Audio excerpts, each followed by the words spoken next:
बेवफा जे अॻियां वण तड़पण हाणे मुंहुं जो यार वजायो आ।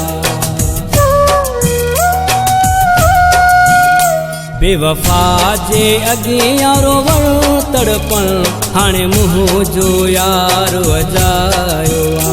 बेवफा जे अॻियां वण तड़पण हाणे मुंहुं जो यार वजायो आ। मूं कोन सोचो मुखां धार थींदो, मूं कोन सोचो मुखां धार थींदो, मूंखे सम्झी वियो ही परायो आ।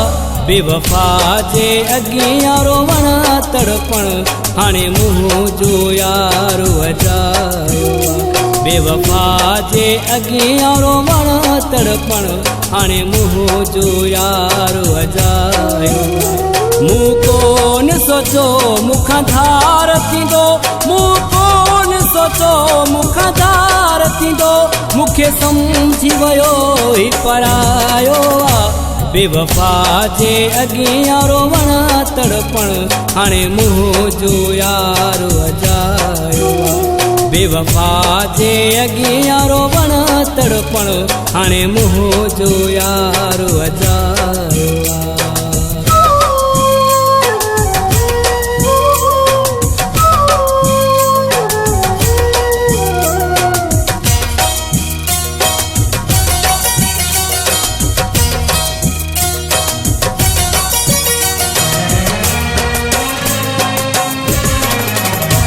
चाहियो मूंखे घणो न गुलाब मिलियो, हर मोड़ ते मूंखे अज़ाब मिलियो।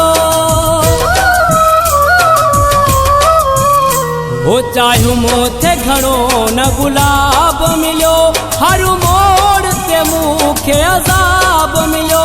हर महफ़िल में मूं ताक ॾेई सूर दिल में हमेशा समायो आ। बेवफा जे अॻियां वण तड़पण हाणे मुंहुं जो यार वजायो आ। बेवफा जे अॻियां वण तड़पण हाणे मुंहुं जो यार वजायो आ।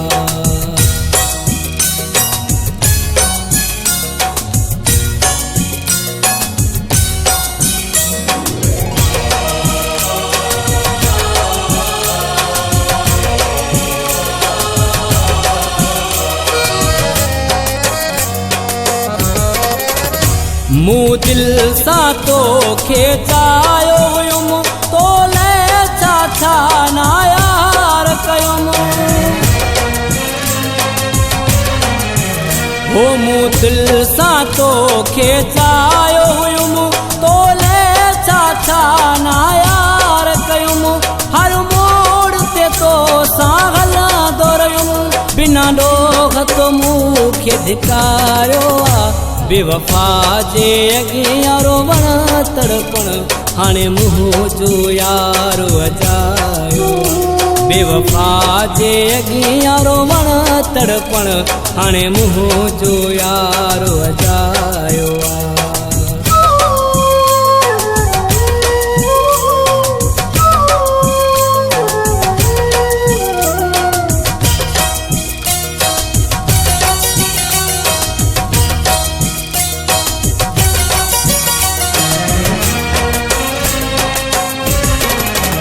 वो चवे सोन पिता की उम्मीद न हुई, मुझे दिल जा टुकर तू हज़ार कंदे।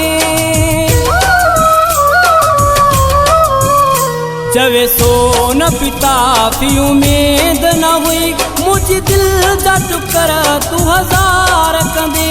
छॾे मूंखे ॿिए सां प्यार कंदे, अहिड़ो सबक तो मूंखे पढ़ायो आ।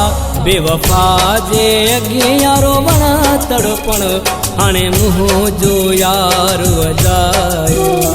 बेवफा जे अॻियां वण तड़पण हाणे मुंहुं जो यार वजायो आ। मूं कोन सोचो मुखां धार थींदो, मूं कोन सोचो मुखां धार थींदो, मूंखे सम्झी वियो ही परायो आ। बेवफा जे अगियारो वण तड़पण हाणे मुंहुं जो यारो अजायो बेवफा जे अगियारो वण तड़पण हाणे मुंहुं जो यारो अजायो बेवफा जे अगियारो वण तड़पण हाणे मुंहुं जो यारो अजायो बेवफा जे अगियारो वण तड़पण हाणे मुंहुं जो यारो अजायो।